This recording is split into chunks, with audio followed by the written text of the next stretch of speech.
Welcome to Doing the Most, the series where we talk about the misadventures of entrepreneurship. I'm your host, Georgie, execution strategist and serial entrepreneur. This series is here to get real about what entrepreneurial life truly looks like. We are driven, persistent, hardworking, ambitious. We are human, and these are our stories.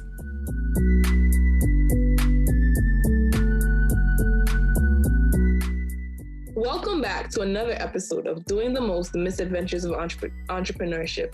Today, our guest is Juan Barreneche, and he is the Latino real estate agent, and he's trying to build the number one Latino real estate agency in the world. And so I'll let Juan tell us about why this dream, why this goal, and how he got started doing all of that. So could you give us a little bit of your background, Juan? Absolutely, Georgie-Ann. And first off, thank you so much for having me. It's an absolute pleasure. I've heard nothing but great things about what you're doing and what you're trying to accomplish. So I'm just happy to be here.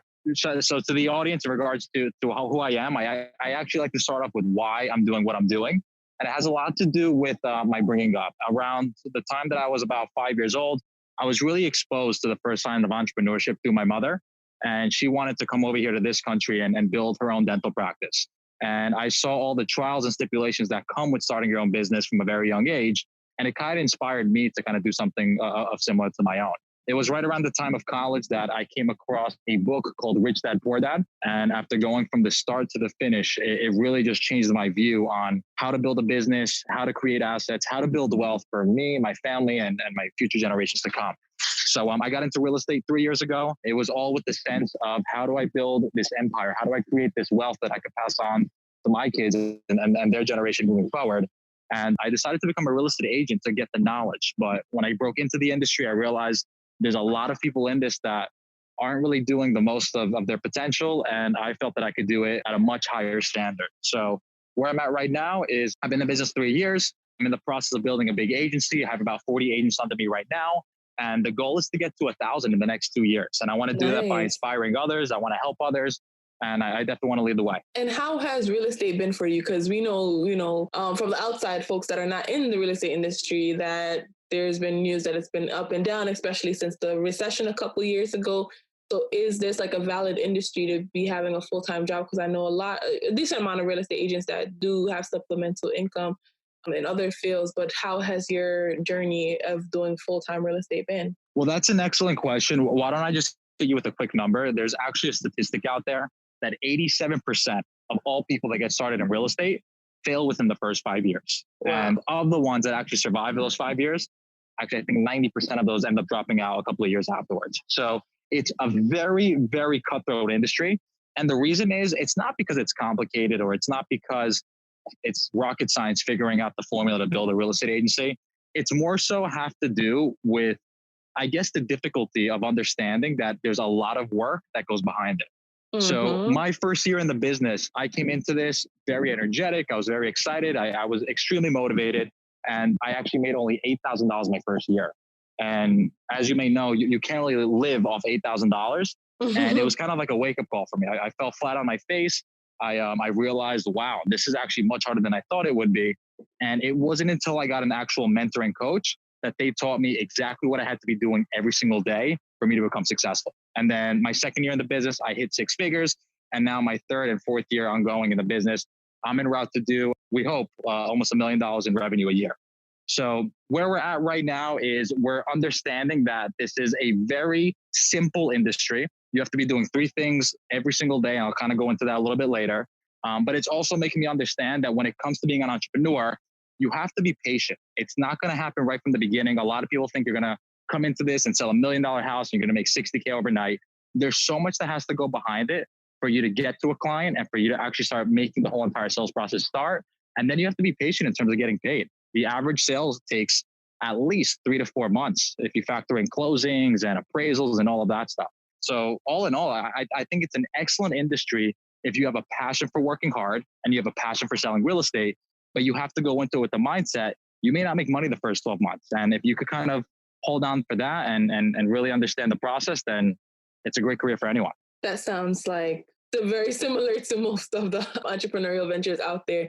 Just to give folks like a little heads up, real estate might be a good option for you then. Because a lot of times I hear people making it sound a lot more risky than that, or a lot more scary than that. But most businesses don't scale or make revenue for the first 12 months anyways. And it's all about like learning the principles and making sure you get that like mentorship and you know how to understand the ins and outs of the industry. You get your foot into the door. You know how to sell your client, find your ideal client and know what type of clientele you're looking for, you know, getting your audience locked in. So it sounds like you had to do a lot of that and the results are paying off really well. You know, you stuck with it, you persevered, and now you are getting to the goal of being the number one real estate company worldwide. And what made you set that goal? Like, you know, that's really a big goal. Like, what made you say, okay, this is what we're going to do? You know, what's the why behind that? Absolutely. So about, I think 2 or 3 years ago, it was like 6 months as soon as I got involved in real estate, I got asked to be part of an organization called NAREP. And what NAREP stands for is the National Association of Hispanic Real Estate Professionals. And I went to one of their national conventions and I really learned about what their motive is behind everything that they're creating. And it had to do with creating wealth for the Latino community. And there's a lot of interesting statistics out there, but all you have to know is that there are a lot of Latinos which are single-handedly moving forward the whole entire economic scale when it comes to real estate and home purchasing and everything of that nature. And I want to be the person that could kind of lead these people and educate them when it comes to home ownership and when it comes to creating wealth. So I really set out a goal and a why with me and my team. How can my team become the number one Latino agent or number one Latino team in the world? And I think that's by influencing real estate agents. It's by helping these entrepreneurs really understand what it takes to be successful. And it's by going global, because at the end of the day, North America is as big as it is, only is going to really, I guess, target a percentage of the Latino population nationwide. And I really want to tap into the South American market. So that's pretty much the whole entire reason behind the purpose and the why. I want to help my community. I want to help this demographic that I kind of really connect with. And I want to make sure I have an impact. Nice. And if we want to shift gears a little bit, right? You told us about how you had to learn from your mentor and how, you know, the first year was difficult and you just had to get, you know, into the flow of things. So since this podcast is called The Misadventures of Entrepreneurship, can you talk about like during that first year or now, you know, what might be one of like the biggest or most teachable misadventures that you've had so far being an entrepreneur? Yeah. So why don't we start from the beginning? As soon as you get into the industry, the number one problem you have is you don't have enough business. You're starting at the very front. You have to start building this book of business and clients and people. And it's very tough in the beginning because you're basically building a network from scratch. So in my very first year, the biggest issue I had was I didn't have enough people in my database to send me and feed me referrals. And that's what I set out to do. I said, you know what, if I'm going to make money, I need to meet a lot more people. I need to shake a lot more hands. I need to build relationships with as many people as possible. And that's when I really started getting involved in networking and going out to events and meeting people through social media, whatever it took just to get face-to-face someone and let them understand that, listen, I'm your real estate person. Anything you need when it comes to real estate, call me. So that's the first year of really grinding it out, I think, in any business. And depending on where you get your leads or your business, whatever it may be, the first year struggle really is making sure you get to the point where you have enough consistent business coming in. Now, year 2, year 3, all of that changes. And you want to get to the point where you have bigger problems. And I say problems in a way because the more problems you have, it means you're going in the right direction towards growth. And as I started getting my book of business stuff and I started getting a lot of clients and I started getting a lot of people calling me for business, the problem shifted from not enough people calling me to too many people calling me. And now I had a new problem on my hands, and it's the current problem that I am facing, but we're trying to counteract. But I have my phone ringing 24/7, nonstop. I have no time for basically myself or my family or anything I'm doing. And sometimes I find myself working. Like I said, I could wake up 5 a.m. and my phone's ringing until 11 o'clock at night. So right now, what I'm trying to do is put systems in place to really make sure that as soon as all these calls come in, there's a person or a software that is taking the lead, taking the call, servicing the person, and that way I could scale. So where I'm at right now, the main challenge I'm having is scaling. And that all comes in with leveraging people and leveraging the right systems and tools to get to where I want to go. I definitely resonate with that. I was going through that same exact issue a couple months ago. And, you know, thank God, like my specialty is like systems and like execution. So I was able to fix it, I think, quicker than most because like that's just what I already did. But people don't talk about that, right? The they talk about, I do hear a decent amount of content of, the struggle coming up, but they don't talk about when you're successful, how it can also be a struggle and difficult to maintain, the clients coming in, because your phone is ringing off the hook and you're only one person. And if you don't have like a large team, if you don't have all the resources that you really need, it can then be hurtful to your business. I've seen people fail because of success, like too much success at once. If you don't have the infrastructure to manage it, it will go down the drain because people are calling you. They're like, oh, this somebody referred you to them. Then they're calling you. They're trying to reach you because you have so many calls going on. You can't get in touch, and before you know it, you have a bad review because they're like, oh, this person wasn't, I couldn't reach them. They didn't respond, or we started the case, but they didn't finish. And then before you know it, now your referrals and your reviews are going down the drain because people can't even reach you. So success could also eat you up and swallow your company whole. You're spot on. And not only that, there have been companies that have failed because they scaled too fast. Mm-hmm. So it's very important that you do everything in an organic and natural way. And you have to get to that, I guess, phase 2 portion of your business where you transition to kind of, I would say, slow down on the new business, make sure that your current business is happy, put in the right systems, put in the right reputation management in place so that you can continue growing and scaling effectively. Because if you scale too fast or you scale too slow, it could be the demise of everything that you're trying to do. 100% on point with that. And then, my next question is like, what are some resources or hacks you have or just suggestions you have for folks that want to get into real estate? Because, I hear people all the time when they like see that question on social media, oh, what would you do if you had, $100,000 or $1 million? And a lot of people are like, oh, invest in real estate, oh, purchase real estate, oh, purchase land. And I don't think people really even understand like the first step in that process. So if you could just drop like a gem of like, what's even the first step if someone wants to become like a realtor or even invest in real estate, like what does that process look like? Is it research? Is it calling somebody? Is it reaching out to you? Like, what does that first step truly look like if you want to be successful in real estate? Excellent question. And I would kind of just take Tony Robbins' model of success. If you want to actually mimic success or you want to accomplish some sort of a level of success, find the person that's doing it at that level and literally just train under them or pay them or do whatever you have to do to be able to shadow them. So if I had one, I guess, regret as a realtor when it came to my business over the last 3 years is I didn't find a mentor or a coach earlier on. If I could go back 3 years ago and say, you know what, I'm going to do this from scratch. I want to build this over as fast as possible. I'm going to find the best person in my industry, in my field, and in my region that I could kind of shadow and mimic and learn from them so that at the end of the day, I'll grow that much faster. And even if I'm working for free or even if I have to pay them, I still think I would have gotten more value learning from someone at that level much sooner rather than later. So if you're an investor and you want to get started in wholesaling, a sign of contracts, house flipping, buy and hold, whatever it may be, find the person in your neighborhood or your state or whatever it may be that is doing it at a very high level. And then reach out to them, email them, speak with their assistant, whatever you have to do to get in contact with them and say, listen, I'm a motivated entrepreneur. I really admire what you're doing. And I want to offer you either time, value, or money for me to let you go out there and let me learn what you're doing through a shadowing experience. So I think that internship in my industry is very rare. But if there's a way that we could kind of start promoting, you have to start learning at some point.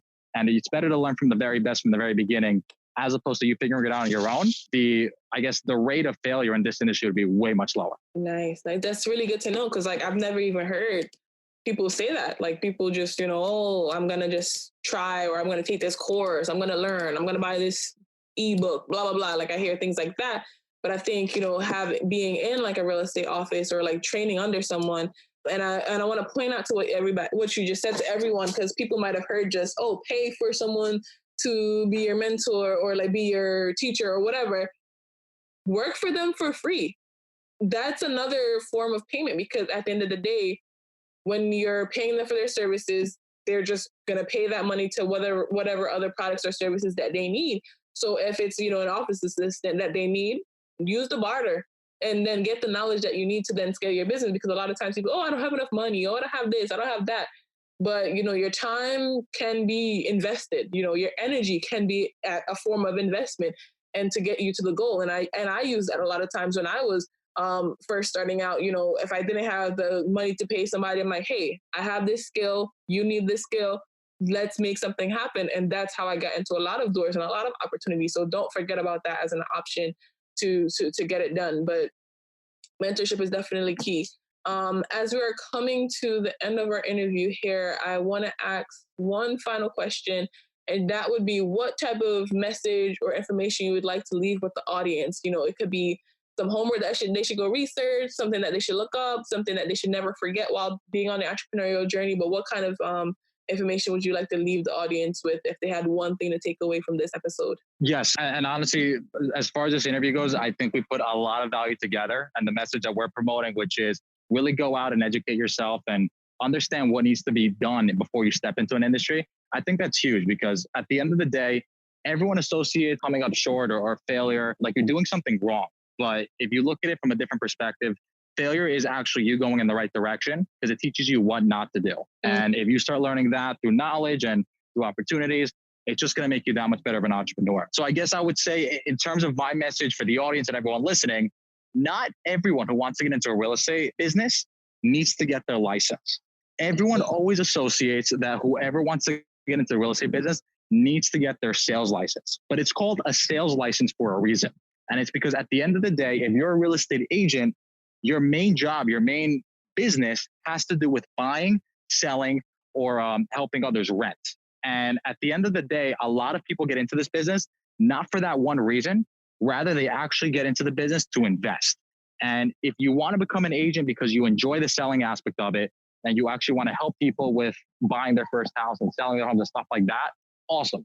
Jump into it full circle and get into it and really take it on full on. But if you're just getting your license to say, hey, I'm getting my license because I want to become a real estate investor, there are different ways to become an investor without having to go through that course, without having to spend your time, without having to spend your money there. And there are faster ways for you to get the knowledge you need as opposed to becoming an agent. So my main, I guess, tip would be, if you want to become a house flipper, or you want to wholesale, or you want to actually go ahead and buy these multifamily apartment buildings, instead of paying these gurus $20, $30, $40, $50,000, which I have many people that I've come in contact with that pay $50,000 for a house flipping course, take that money and invest in the deal of that investor. And instead of saying, hey, Mr. Investor, why don't we come to terms where I pay you X amount of dollars and you train me over the next couple of courses, literally go to him and say, listen, I want to learn from you. I want to shout at you, and I want to fund your next deal. And if you don't have all the money in the world, they're not looking for people that want to actually fund their whole entire projects. They have hard money lenders for that. But if they see a motivated entrepreneur that is willing to risk 20, 30, or 40K of their own money into putting into their deal, they're going to see someone that's really ambitious and someone that's really willing to do whatever it takes to be successful. And that could be the difference between someone that makes it and learns from the best, or others that just kind of go out, spend a $50,000 course and do nothing. So I want to change that whole concept of how can we get into the industry and be successful. And I think it's through finding the right person and the right coach that can help them get to where they want to go. Nice. Thank you so much for that, because I didn't even know that. So definitely that is really key insight, because a lot of folks, again, they think, oh, just take the courses and investing that way. So again, investing your time and money and resources in different ways can actually have a bigger impact than what you ever expect. Thank you so much for being here with us today, Juan. And guys, definitely check out the information in the show notes section to see how you can stay in touch with him, as well as learn more about his company and follow him on social media. Thank you again, Juan. Thank you for having me, Georgie-Ann. I really appreciate it. And for anyone listening, if you want to reach out to me, you just find me on Instagram at Latino Agent, just how it sounds. And feel free to message me. I always want to give value back to whoever's starting out. I was in your shoes at some point 3 years ago, and I want to make sure that you go in the right direction. So I'm really easy to talk to. Just send me a DM and we can connect from there. All right. Thank you, guys. See you on the next episode. This has been a Gifted Sounds podcast. If you enjoyed the podcast, please subscribe, rate, and review. For more podcasts, please visit giftedsounds.com.